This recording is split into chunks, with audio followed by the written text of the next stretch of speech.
Stay tuned for more of the POS show on Stones Radio Networks.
Stay tuned for Dodger Dogs.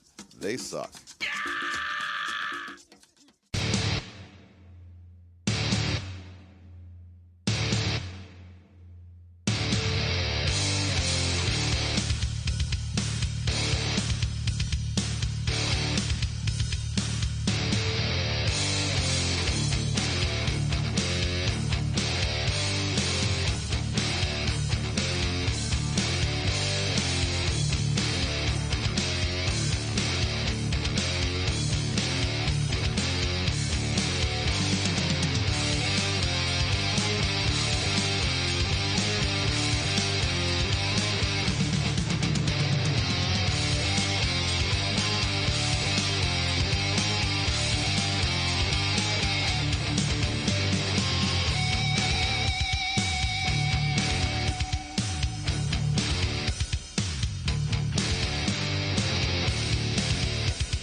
You are listening to Stones Radio Networks, the home of the Lincoln Potters.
Stay tuned for more of the POS show on Stones Radio Networks.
You are listening to Stones Radio Networks, the home of the Lincoln Potters.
Coming up on Stones Radio Networks, the POS Show, Phantom on Sports.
Coming up on Stones Radio Networks, the POS Show, Phantom on Sports.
You are listening to Stones Radio Networks, the home of the Lincoln Potters.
You are listening to Stones Radio Networks, the home of the Lincoln Potters.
Stones Radio Networks presents Pottercast, the best podcast for the best summer collegiate baseball team around, your Lincoln Potters. Hosted by the one and only Mark Phantom Lowe and his sidekick. That's me, Stones McCoy. So sit back, relax, and enjoy the show. It's time for the Pottercast. Welcome into the podcast. I am the one and only Mark the Phantom Lowe. We're going to have to work on that sidekick thing. Okay. You don't like the sidekick I don't thing? like the sidekick. I don't like you sliding yourself like that. You want me to because sit next to you? you do Hey, buddy. No, stop that. You do 93% of the work here, so you should at least get co-headliner. Ooh, co-headliner. Yeah, a co-headliner. Okay. No sidekick stuff. All right. But anyway, I'll take yes, it. this is the Pottercast, the only podcast devoted solely to the Lincoln Potters, the Collegiate Summer Woodbat Collegiate Summer League baseball team. You did a wonderful I think job that that's- time. I think that's the best one I've ever Yes, done. I think so. We are coming off a very busy week for the Potters. We're going to go back over that week. We've got some great highlights that Stones has picked out for you. We're going to talk about the player and the pitcher of the week, and it wasn't very easy to figure out. No. Also, it's the midseason. We had the 16th home game, and in a season of 32, do the math. That's halfway. That's 50%. Okay. So I thought we would do we won't name, obviously, these are mid-season awards, kind of getting us on the track to the end of the season awards, where we have a player, where we have a offensive player, defensive player, MVP, pitcher of the year, that kind of thing. You bet. So I thought we could talk about that, and then we'll talk about the upcoming schedule, some stuff that's happening at the end of the regular season that we really need to start talking more We about. really do. And so we've got a pretty full show. Okay, We've got well, a pretty full show. If it's full, you tell me. Feed me, buddy. I thought we'd start off with a recap. Now, right after last Monday, the Potters went to Walnut Creek on Tuesday and Solano on Wednesday and dropped one-run games to both teams. Tough games. 3-2, I think, and 5-4, and the 5-4 was a walk-off. And it was a situation where, it was the typical Potters. It was real good pitching, pretty good pitching, a couple of hits here and there, and they did have, I think, 10 hits on Tuesday and 9 on Wednesday, so more hits than we've been getting, but still weren't able to really make a lot out of it, so we dropped 2 one-run games. Well, and something that we've talked about, you just mentioned, so 9 hits and 10 hits, so it's not necessarily offensively they weren't getting things going, but one thing that in both of those one-run games that needs to be cleaned up, and we'll talk about this more, but is the defense. Especially in one-run games, if you have a couple of mistakes, those mistakes can really come back to bite you. And in one-run games, when we were on the road, we really did have a couple of things come back to bite us. So that got us in the end. But, 5-4 and 3-2, that's a hard-fought baseball game, Yeah, very competitive. regardless of the outcome. So there's a lot of positives to take away from even those 2 losses. But defense is something that I think we'll key in on here later. Yeah, we're going to talk about that. We're going to talk about that actually when we get into one of the games that we played here at home over the weekend in a high-scoring game where you wouldn't think it would factor into. I think that is the game that really points to how much we need to tighten up the defense. So we'll get there. So then Tuesday and Wednesday they come out and they lose the one-run games, and so we're kind of we're trying to stay competitive in the CCL, in the North Division. There's only 4 teams. Top 2 go to the playoffs. Yep. Healdsburg has pretty much set the pace right now. I think they've lost 1 game. So they've pretty much set the pace. We're kind of scrambling for second because we want to get that second slot in the CCL tournament.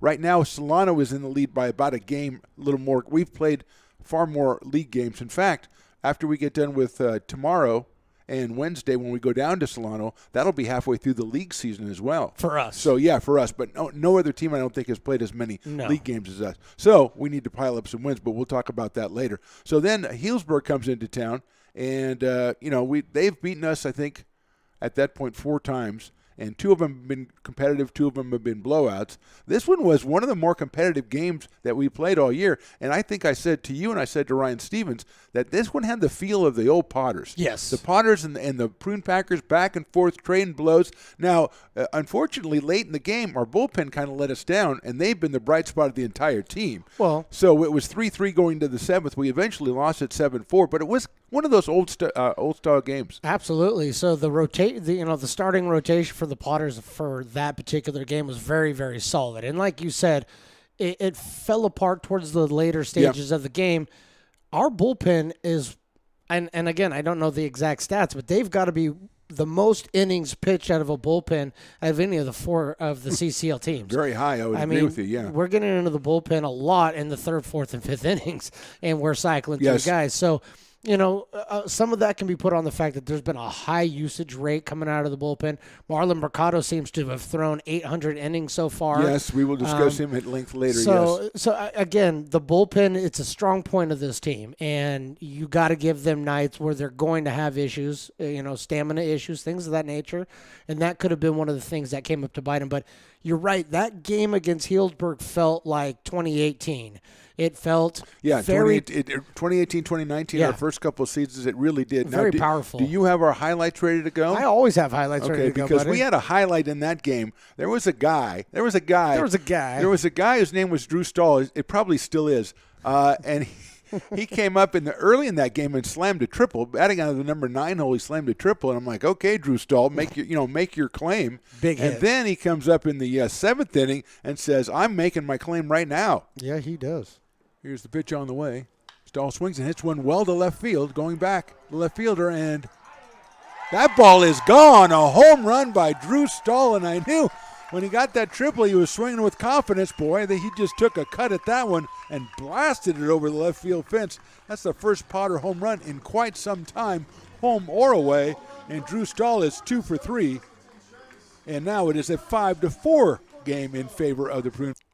Yeah, so there's Drew Stahl, and that's a great picture, by the way. Drew comes out and swinging, and he's one of the guys I think that we'll talk about later when we talk about players of the week. His average isn't that high, but he came back. I think it's hitting like 180 or something before the 3 games at home. And now he's like 40 points higher than that, and he had 2 points again, 2 hits again in the last game. He hit a 2-pointer. Yeah, he had a 2-pointer, and then should have got a 3-pointer. But he has really been picking it up as far as at the plate out of that number 9 hole. And good contact in every at bat that he's had. I mean, even if he's not getting a hit, he's putting good wood on the ball, and it's a nice sight to see. Yeah, he just looked. It was funny. He just looked way more confident. And we've talked about this many times. How guys suddenly wake up in the summer, or guys suddenly find the groove in the summer. And Drew came out, and he just the first at bat when he hit his triple, he just took a lash at the ball. Yes, and even the next time he struck out his second at bat. But I remember commenting, he just wound up and went at it, and then the third time you saw what happened. So Drew Stahl hits the home run. Unfortunately, that's not enough. It made it 5-4, but Healdsburg scored 1 in the 8th and 1 in the 9th, and they took that one 7-4. Then we come back on games that you and I talked about. We talked about with Ryan Stevens. I think we talked about with the vendors. Everybody here, Walnut Creek's coming to town. Solano's coming to town. Where we are now in the league standings, we've got to get those 2 games. Walnut Creek comes to town, and the one thing that Ryan Stevens has been telling us since the season began is we have to get the big hit, the one that clears the bases. That's the one we're not getting. Yeah. So in the first inning against Walnut Creek, the Potters put together quite the rally, and the newcomer, Jeffrey David, comes to the plate, and I guess he heard Ryan Stevens say we need to get the big hit because he came up and said, well, why don't I try to do that for you, Skip? Yes, he did, didn't he? I think that would be intruding and all, just to stand behind the screen and say, hey, where are you from, man? Who's that guy? Hey, Jeff, what's up? How you doing? I'm Stones. What? Oh, that no, yeah. They know Stones. I mean, it's okay. It's just Stones. 1 ball, 1 strike. Halfley good lead at second. Same with Holt at first. Swinging a well-hit ball to left field. Going back is Brandel. It's up. It's out of here. A 3-run home run by Jeffrey David. And the Potters are getting what they needed here in the first inning against Walnut Creek. It is now 6-0 in favor of Lincoln. A 3-run blast by Jeffrey David. 4th hit of the inning and the 6th run by the Potters. Just what we're talking about with Ryan Stevens. And we're going to take another. So we got the replay in there. We got everything going on. So he comes out. Potter scores 6 in the first. They haven't been doing that all year. Then they kind of laid down a little bit. They got a Jake Sapien home run later. Yes, they did. So they were leading 7-6. So we said, okay, we need to close this out. And we were getting tense up in the booth. We were tense because we needed this win. Walnut Creek had a guy, Muniz, who hit 2 home runs and just scared us just by walking to the plate. I mean, that guy big flies. He was frightful. So we get to the 9th inning, and Lucas Wepf, the new guy, Lucas Wepf coming in from University of Louisiana Monroe, comes in, and Ryan Stevens goes, hey, Lucas, see if you can go out and close this game for us. We need to win really bad. And I believe he does, doesn't he? Let's see if he does. Lucas That's what steps off. He's still yelling at him. Yeah, he's going to keep yelling. He There's doesn't Pat Still. stop because he has. What are you guys talking There about? he goes. He's going to get people going. Oh, it's 0-2 you. pitch They're to talking Sam about Hunt. you. The last strike Runner on guy. third. Comes down the line. Here's the pitch. Swung Got on him. and missed. He got him. The Potters win it 7-6. Weff comes on, gets the save. Pat Still brings us a win in our 100th game on Potters Radio. It's all good. Potters win this game 7-6. Lucas Weff with the save. We're back with the Potters postgame celebration. Pat Still, thank you so much for. Well, Pat's still in there, 100th game. It's just crazy stuff going on in the Potter world. And we got little pictures on the bottom. Yeah. And, where you're out there screaming. Last strike guy, we haven't got to see last strike guy in a while. No, it's been a while. There's the megaphone over Yes. there that you got gifted. So Potters get that win. And as I said to Ryan the next day, everybody is. Remember, we were walking out of here after that game, and everybody's like, "Hello!" It's like a musical. Oh, there comes Stones. La la la la. Even Ray Garcia was nice to us. Oh, yeah, it it was crazy. great. It was Everybody's had a crazy. great The mood. Fat Cat Catering guys giving out brats to people, just Everybody. shuffle them. Yep. He's just like juggling them and throwing them to people. So that was great to get the win. But then you got to validate, right? Well, then of you got to course. come in the next day and you got to do it again. We threw up 6 runs in the first inning. Again. How are we going to do that again? So Solano Mudcats come to town. Fresh off beating us in 9 innings, 5-4 a couple of Yeah. days earlier. We got to get the win. And so, that thing in the first inning, we got 6 against Walnut Creek. So I think the Potters go, we can do better than that. Yeah. The guy that we need to send up, again, the number 9 hitter, how about Jacob Shaver out of Riverton, Utah? Jacob, why don't you go in and cap off this first inning for us? And he said, yeah, okay. Stall at first. Kenneth Jimenez is over at third. Brandon Chalk, there goes the runner. The pitch is hit high in the air to left field and pretty deep. Going back is Brown, going back, and that ball is out of here. A home run by Jacob Shaver. It took a while to come down, but Stones McCoy knew it was out here. Jacob Shaver puts a shot in it. That makes it 9-1 in favor of the Potters.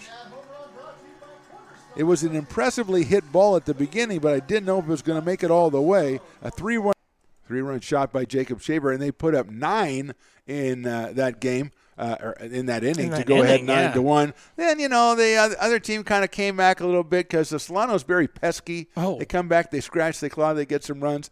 And so the Potters are eventually up 10-3. We moved into the later innings, and something happened that day that changed the Potters' lives forever, and it was the return of Daniel Susak.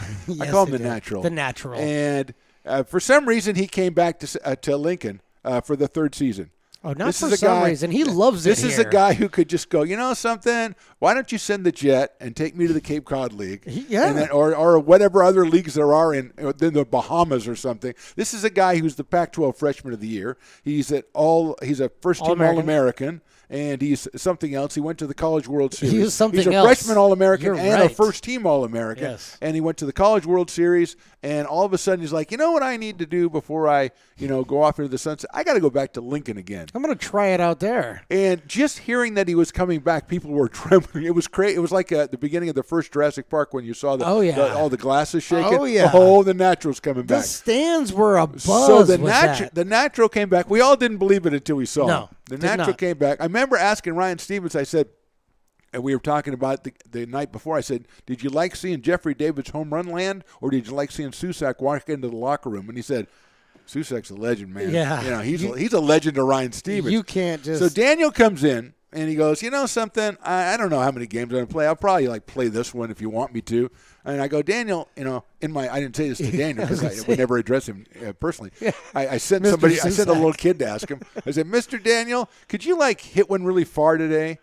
Just And to he said- impress me? He said, kid, I can do that for you. I could do that for you.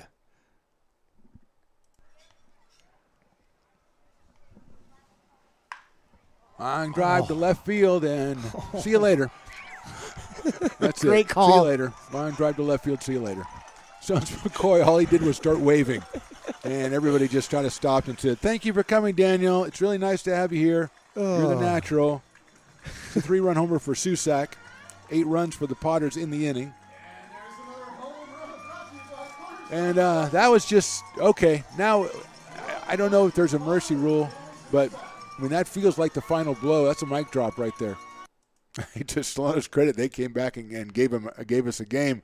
But I will say that was the first time I've ever seen it where Daniel, and you can almost see it on the replay. Daniel hit the home run, which was, you could see it on the replay. It looked like an UFO. Oh, yeah. Going off into the dark. I tracked it. And then, it's like Santa Impossible. Claus. It's like Santa Claus on Christmas Eve, New Year's Eve. Whatever. So he hit it, and then if you watch, he's the only one that moves. Yes. Everybody else is just looking. They're staring at it The runners aren't running. The pitcher went, oh. It's did as one of if those Willie pitcher things. Mays hit it. Yeah, it is. It's like, that is so pretty. And almost like they turned and they were going to look, and Daniel was going to fly away on some cloud or something. Well, the sound alone. It's just fun to talk. I mean, it's just so. Yeah. It's just so great of him to come back. Oh, yeah. Because him coming back, and we talked about this, means a lot to other players. It means so much to the players. It really out does. there. And so having him in was great. And then he obviously capped off an 8-run inning and was 18-10. Then it was 18-12, and then the Potters scored a bunch more runs. 24-12. 24-12. So that was the last game, and then the Potters went off the next day and played at Healdsburg, lost that one 8-2. So they came back. You know, it was pretty 2-4 for the week. 2 of the losses were to Healdsburg. Yeah. Won both home games, so that's big, and rediscovered the bats. The thing I wanted to say about defense, like you were saying, is the Potters won that game 24-12. Solano can hit pretty well, but Yes, some of those 12 runs should not have been there. Absolutely and not. You look at a game like that and say, I need to tighten it up in the games that are blowouts, because that carries over to it's easy to say one-run game, we got to play better defense. Oh, but it's easy to say that, yeah. You look at the games that are blowouts, and then it's easier to point out this has got to change or that has got to change. And I think that's going to do that. That'll help the defense coming down the one-run games in the future. Oh, yeah. But you look at what happened in that blowout game, and it's easier to pinpoint things because there were several things that the Potters didn't do. And you and I mean, we've got to talk about this. We've talked about it between us. I don't know if we ever mentioned it on a postgame. The Potters have not thrown a runner out. No. Stealing in a long time. Well, I think there's a couple that slid over the base and they got him. Yeah. Other than that, they haven't thrown him out. And I think, to me, and I know you were a catcher, you were also a pitcher, though. Yeah.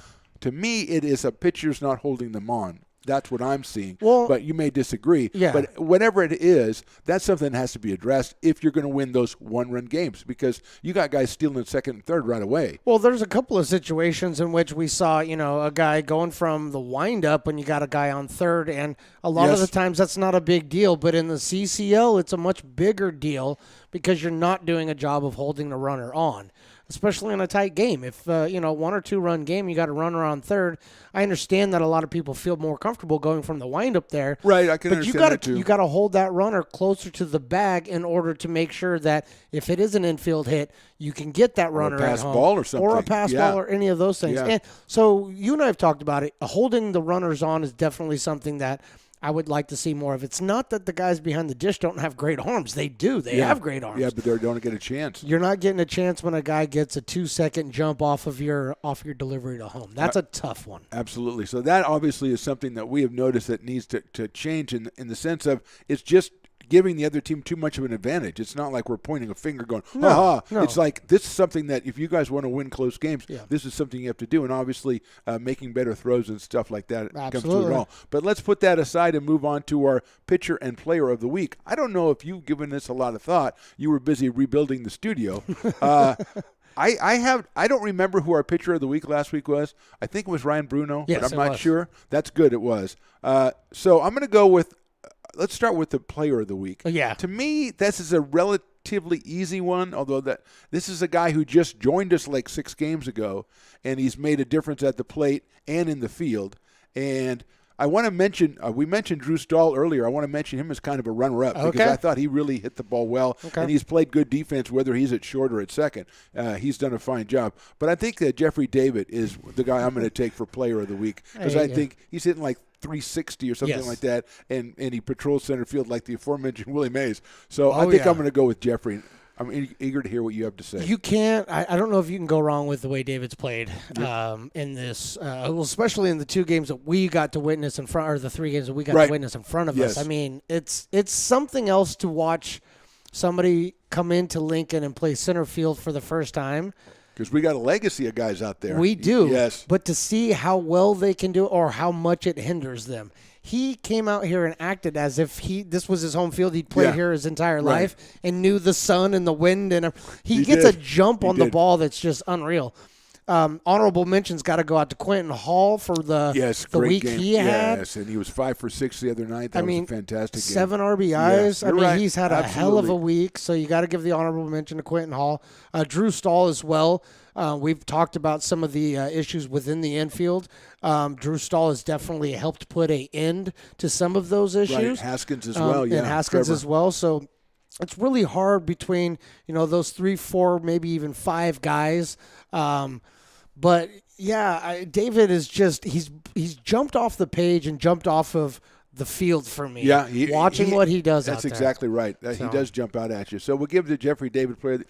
Before I move on to Pitcher of the Week, you reminded me when you talked about weather, we have to thank our 2 guest announcers we've had so far. Oh, yes. Christina Werner came out the first time from Fox 40, the chief meteorologist. Chief. And as you saw in the highlights, Pat Still from KNCI was here for the 100th game and the game the Potters had to We win. had to have so that. Pat definitely, I mean, Christina did an incredible job and we love her, but Yeah. Pat's the one we definitely are inviting back because that was a W, okay? Well, I'm bringing Christina back because Christina has an energy about her that translates so well to what we're doing here. So well said. And I had actually gotten several messages. No offense to Mr. Phantom over here, but guys saying you need to dump that chief meteorologist tag and take on the chief play-by-play guy with Phantom because she is amazing. Wow. So this I is did not just- see this going that This way. is coming from some of the I fans. did So not you see better it watch turn. your back, buddy. Why are they turning on me? It's not that they're turning on you, but they just got a flavor of something new that was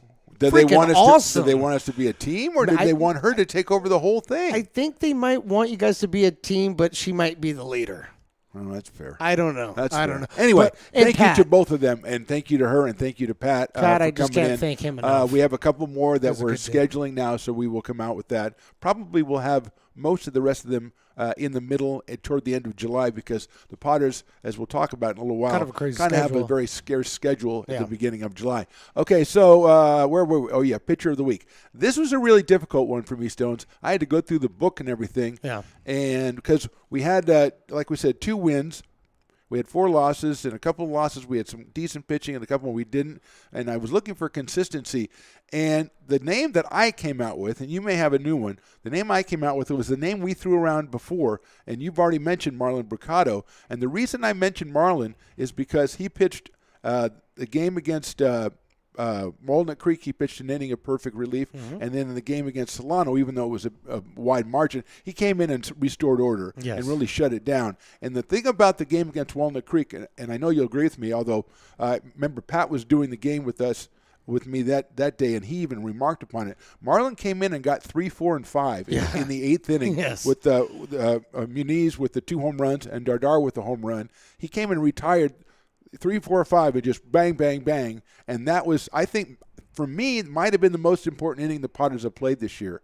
And he came in and 1-2-3'd it. So I'm going to go with Marlon Bricado, and that's my reasoning. I don't know if I'm going to be able to move you off of that one either. You can move because me off, but I don't- I'm listening to what you got. I don't know if I could move myself off of that one either because what was mentioned in the pregame of that game is you said that this could make or break the Potter season. Yeah. And this is an extremely important game.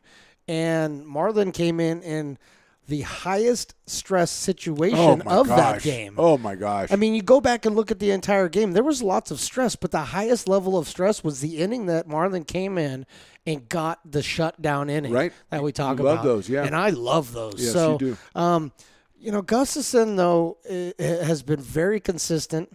Okay.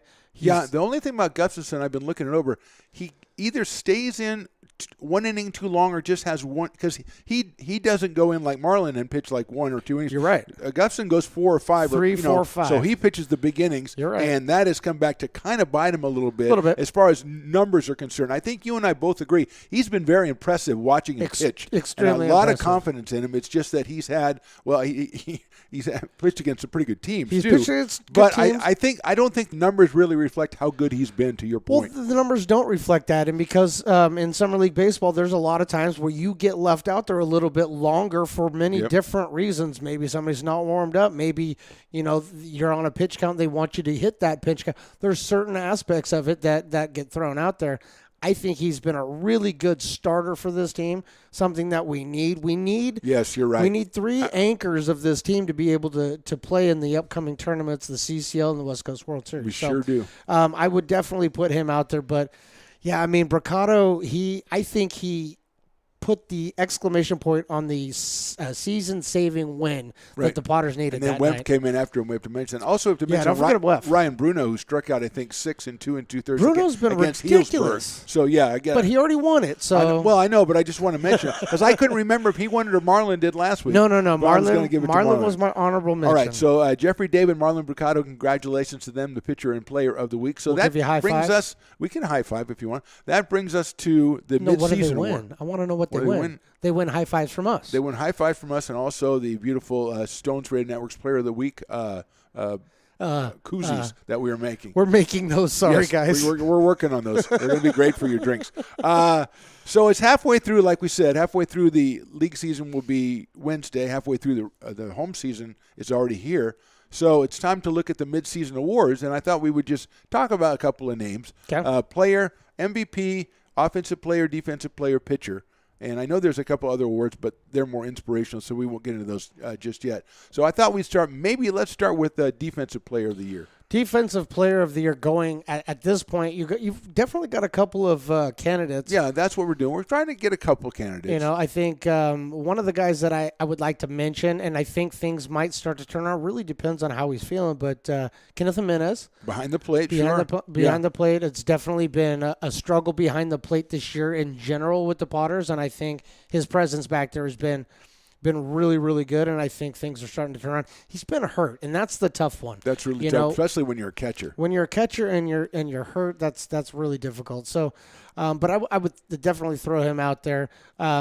Drew Stahl. Yes, the way he's absolutely. played middle infield is definitely a big thing. Grant also. Jack Grant, definitely. And I know it might sound like I have a favorite, but I don't. But Quentin Hall, give the guy some real credit. He's played the outfield positions, and the toughest position in this park is left field. Yeah. And there's been a couple of times that left field bit him. But then there's been a few times that he bit back. He's made some really excellent catches. Hasn't had as much chance lately to make the running catches, but he's made some great catches. Yeah. And I think he's a really good one that I didn't bring up. I'm going to obviously mention Jeffrey David, who's new here. He's new here. That's why I didn't throw him out there. Yeah, we noticed that. Also, I want to mention Trevor Haskins, who's new here. Oh, yeah, absolutely. And he is kind of solidified. We have 3 very interchangeable middle infielders. Yes, we do now. Which we've done a couple of times in the past, and it's always worked well for the Potters. Trey Furry is playing well over at third base. Love me Trace some Trey. plays over there too, so that both of them are doing pretty well. We're trying to shore up a little bit of first base. That seems to be It's been a rotating position a little bit this summer, and I'm not exactly certain why. A lot of times the guys that are playing there don't get to play there very often. Remember in years gone by, Matt Lopez would be our first baseman. That's true. And this year, it seems like we have 3 or 4 guys who play. I mean, Matt Volker could play there. Yeah. Evan can play there. Trace plays over there, and there's other guys that I even remember. So, I mean, I think it's like if you're only playing a position once or twice a week, it's kind of strange. Kinda tough. Even though you go, it's just first base. Well, first base is pretty difficult. It's a pretty there's important that. spot. So I would put those guys in there as far as that's concerned. I would say, Jeffrey David and Quentin, as far as outfielders, are really good. Yeah. Mason Holt, who's just started. I was going to say Mason kind Holt of held down right field pretty well the 2 or 3 games, the two games that we've seen him. So so he's kind of like a dark horse right now. He caught everything that was hit to him. He did, and he seemed to have some sort of locator beam on. He it too, really which does. I love watching I really that. like, so that's great. So I agree with you. I think the 3 middle infielders and Quentin and Jeffrey and Mason and and Kenneth. I don't want to. Yeah. We don't want to overlook anybody, obviously, but, I mean, those are the guys who have stuck out to us so far as defensive are concerned. So let's go to the offensive side. Oh.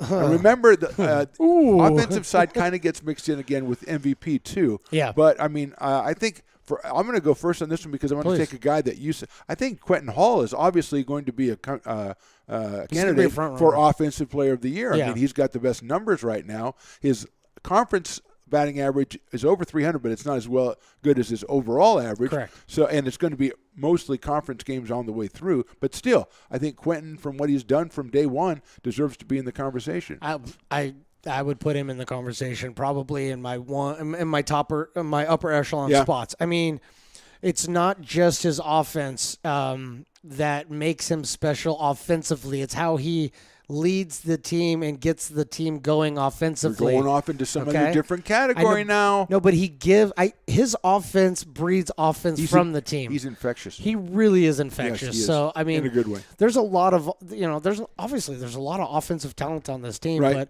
but right now I would, if I had to give it to somebody, I'd give it to Quinn. I would say the blowback on that, I would say, and this is a guy that you never know in the summer league. This is the thing. We're the last ones to know anything. Oh, yeah. Even though we're the ones who tell everybody what's going on. Jason Brando is the guy I'm going to throw out there right now. Hold on. He has been tremendous all year long, and he has been very consistent all year long. Damn it, I didn't have the roster in front of me. I should have said Brando also. But I just don't know if Jason, I haven't seen him in a couple of days, and that means, the guys take, a couple of days off and come back. Yeah, man, they do it all the time. So hopefully Jason's going to come back. Yeah. But I would have to put him up there Absolutely. with offensive players. Yeah. that we're going to slap me for missing that one. No, you're not supposed to. You have to mention everybody. So Quentin and Jason are two really good choices. Yeah. I mean, you look. Trace had a really good start, but hasn't been doing as much lately, and everybody else is kind of in and out, so it's hard to tell. Matt Volker, I think we have to mention Matt Volker as well. Well, and the only reason why I don't think Matt Volker has been mentioned yet is we haven't seen him in a little while.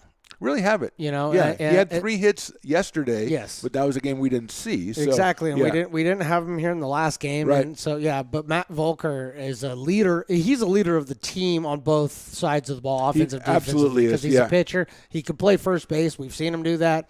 He can rake right field. Yeah, he can play right field. So. Yeah, that kid can absolutely rake. He's an all-around player. There's got to be another award here. Well, we'll somewhere. have a Shohei Ohtani award. Oh, it'll be either him or Jake Sapien right now. Oh, yeah, that's I'll work tight on that. Race. I'll work. See, again, that's another one of the race. 300 great ideas I've had this year, which they implement 4. Okay, so let's go to then pitcher of the year. I think there's like a billion candidates because people are just getting their stride. Obviously, Marlon Bricado is in there. Ryan Bruno is in there. Yeah. They have been pitchers of the week. I think Shane Gustafson is in there. Mm-hmm. We've also had good stuff from Bradley Wilcott. Jeremy Hassel's had a couple of good outings. Other guys in the bullpen, Sotelo and JoJo. So that's kind of a wide open thing. I would say right now, I personally would look to the bullpen for my pitcher of the year right now. So right now it's like Marlon or Ryan. Probably Marlon because he's got more. I think he's been in 12 games or something. He's weird, been in all the games. Incredibly weird number. Yeah. But that's still a wide open thing because I really think there's going to be at least 3 or 4 guys who have not stood out so far that are kind of like going to get their strides. Oh, yeah. And the rest of the year they're going to really shine. Well, and I still think that we have yet to see the best of Angel Cespedes. Yes. And he's been okay. He hasn't been the Angel Cespedes that I think a lot of us have wanted to see, but I still think that we have yet to see that in him. So we'll see That's that. the kind of thing I'm talking about. Yeah. Yeah, and then but one name that didn't get mentioned and because he's no longer here, but Cade Turnage. Easton Or Turnage. Easton, excuse me. Turnage. There's 2 Turnages. Yes. I'm sorry, Turnages. No, but you're right. Easton, absolutely. really pitched his rear end off out here. Absolutely did really, really well. He was a pitcher of the week the first week. And he had one pitcher of the week award. Yeah. So what else you want from a summer, right? You got to mention him. Yeah. And so, you do. He was a really, really good pitcher for us. Right now, it's too wide open, I think, to really kind of nail it down. There's with not one really guy. even front runners, although we talk about the bullpen all the time. So Marlon and Ryan and some other guys. Logan Bell has been good, and so is, we got Lucas Weff now. And he looks he's been on 2 games, hasn't given up nothing. So you know what that means? Hey, starters, you got to get your act together. You got to get You want to bring that back? Get us to the middle. And you go ahead and get us to the middle. Come and on now. We'll do great. And then hopefully the defense will help you out. And then we get to MVP, and that's really a tough one. We've mentioned just about every player on the team. Yeah. I think that I think that's the place where you add in what you were talking about with Quentin, and I think with Jason too, and that they're leaders.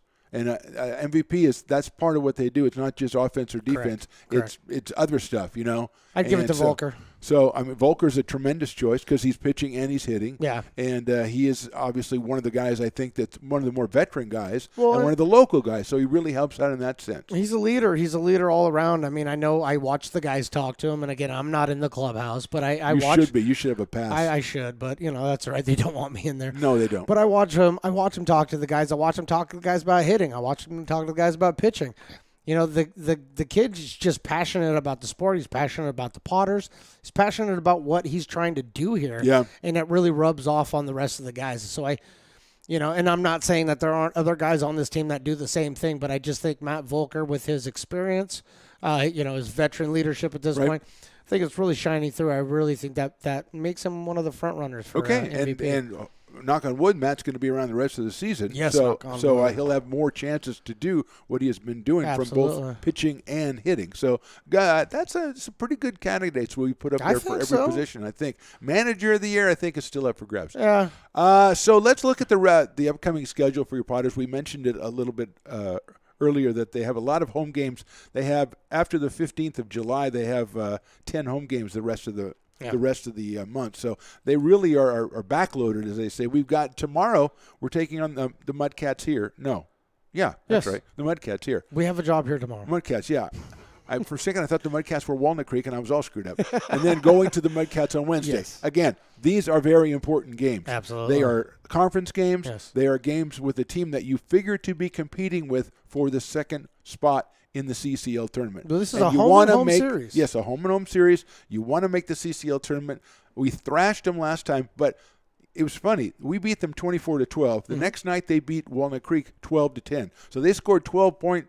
There I go again. There he goes They scored again. 12 runs in 2 games and only went 1-1. Yeah. So which is kind of weird. Yeah. Which means that they're going to hit. So you've got to, what we talked gotta about pitch. before, you've got to pitch and you've got to play Play defense defense. because they're also giving up a bunch of runs. Yeah. So if you keep their, obviously it's mathematics. If you take that 12 and make it a 6, you're going to do pretty well Oh, yeah. against Lano. think So you're right. that's, doesn't take geniuses because we figured it out. Yeah, I figured it out. But so those are really important. And again, after those two, then the Potters will be through half of their CCL season. Then they have a game on Thursday. Go up to Gold Sox and play your buddy Brock. Okay. And he still hasn't got my merchandise. No. Then the Novato Knicks come to town on the 2nd, 3rd, and 4th of July. That is the, obviously, 4th of July weekend series, a non-league series, but against the Novato Knicks. Then there's a lot of time off. The rest of the week is off. Then on Saturday the 10th, the Crawdads come to town. And then we go to Crawdads the next day and the Mudcats the next day. But still, only one home game after the 4th. Yes. And then there's the All-Star break, and then we come back on the 15th, and then we've got 10 games over the next, looks like 16, 17 days. Well, So yeah, I'd like to talk about real quick, if you don't mind. I'd like to talk about this home and home that we got coming up. I don't think Okay. we have time, do we? Okay, go ahead. a little bit. Yeah. This is something in baseball that happens at the highest levels, AAA, major leagues, where you get a series where you're playing a team back-to-back games, and you know what I mean? So this is a series where they can focus on getting 2 solid wins in the Right. CCL. Don't have to worry about you're And- playing the same team twice, so and you know what play- you're getting. But play it and manage it as if it's a series. So Okay. again, one of the things about baseball that I love when you're playing, say you're playing a 3-game series, you get into the other team's bullpen early, okay, and you get into you're talking them. strategy and stuff like that. Well, Okay. these are some of the things that All right. play into that, and That's baseball. how are you going to get to that? Well, you have a home and home right now, so now you can focus in on that, and You know what their strengths are. You know what their weaknesses are. and you can work on Yes. that for game 2. So as you I get like through that. game 1, you got more of a focus on I game like 2. that a lot. I really Yeah. think that this. You said last week this upcoming homestand was going to be our turning point for the Yeah. CCL. I think this could be a springboard into going in and taking, because we're playing for second place right now in the CCL. Yes, that's what we're doing. I don't want to upset anybody who's out there listening for the first time. I don't think we're going to catch the Prune Packers. No, but we got to beat them Okay? once or twice. No, we do have to beat them, but as that's far as not what we're catching them, no, you're right. we want to get into the tournament. Got to get that second place tournament or Second place seed right finish, now. right. And then, I mean, it's all up to the baseball gods at that point. Yeah, I like what you're saying. That is a critical, for the second week in a row, we got critical conference games. Yes. And, yeah, I know it's only halfway through, but you're setting the table, as you say, the springboard for the second half of the conference season. And then that CCL tournament you're talking about is Wednesday through Friday. That's the 4th, 5th, and 6th of August, and we'll have that right here at McBean Park. Yes, so we you will. can come out and check it out. We're going to have it on 17 different platforms. I don't know. I'm gonna I have think it all they on had the you same build time. a new platform or something. So we'll be out here for the CCL. And then Yeah. on the 7th of August through the 13th, it's the West Coast World Series. That's right. 16 teams. It's an invitational tournament. The Potters are in it. I don't have a list of the teams right now, but I know there are teams coming from Seattle. all the way down San Diego, Yeah, Arizona, I Arizona. think. Not that I think San Diego's in Arizona, but you know what I mean. So You might. now that one is going to be, there's going to be a dedicated YouTube channel, if Yes, I'm right, that's correct. West Coast World Series. I'm building. I currently it is under construction of the West Coast World Series YouTube channel. That will be specifically for all of the games that are being played. Now we will continue to use the Stones Radio Network's YouTube channel for all alternate site games, and the reason why I'm telling you guys this is this tournament is going to be played not only in Lincoln, California, but also at the Calusa Casino Stadium there in Marysville. Okay, so there will be two venues in which you can watch the West Coast World Right. Series venue. So if you're a Seattle fan and Seattle's playing in Marysville, then Then you're going to it'll- be able to check that out on one of our other platforms. It'll be on the Stones Radio Networks. We're all over So- it. We'll, if they don't protest too badly, we'll be announcing some of the games. I don't know. Maybe not. Maybe Christina Warner will be doing it. I don't know. Gotta But those are two definitely things hire for you to her. think about if you're a baseball fan and you've seen the great baseball that's been played, and it's going to get even better Oh, yeah. as the Potters wind their season down through the month of July. Then we've got those two tournaments, the CCL, in which the top two teams from the South, like maybe San Luis Obispo or somebody like Absolutely. that, will be coming up to play in that tournament. And then the 16-team invitation of the West Coast World Series, which, as we said, has got people from all over the West Coast, hence the name. So you want to make your plans now to check that out if you can't come out here. And Stones, I don't think we establish enough how great it is. The last couple of nights have been out here. Yes. They have been just tremendous. The crowds have been great. The vendors are going nuts out here. The field is, it's been a very nice climate. It hasn't been too bad. You've got the covering here, so if you're coming out to watch the game, you're going to be in shade. This is the great unless you place go to out, watch a game. Unless you go out in the grassy knoll. But you're going to be here. So if you want to watch great baseball, you're going to be able to see it all the way through the second week in August, the West Coast World Series following the CCL tournament. We've got it all for you on the Stones Radio Network's platforms. Any questions? If you ever have any questions, email stonesradio@yahoo.com. Stones McCoy will be all over those questions. He won't know the answers, but he'll ask me, and I'll tell him exactly what's going on. We thank you for checking us out tonight on the Pottercast. Stones, great job. Thank you, sir. Good talking to you. And we will be back tomorrow, 6:05. The Potters taking on, let me check. Oh, yeah, the Mudcats. We've been talking about it for 2 hours. 5:35, Stones Radio Networks goes on the air. About 5:50 or so, the Ryan Stevens Show. So check us out then. Thanks for checking us out tonight. We'll talk to you tomorrow.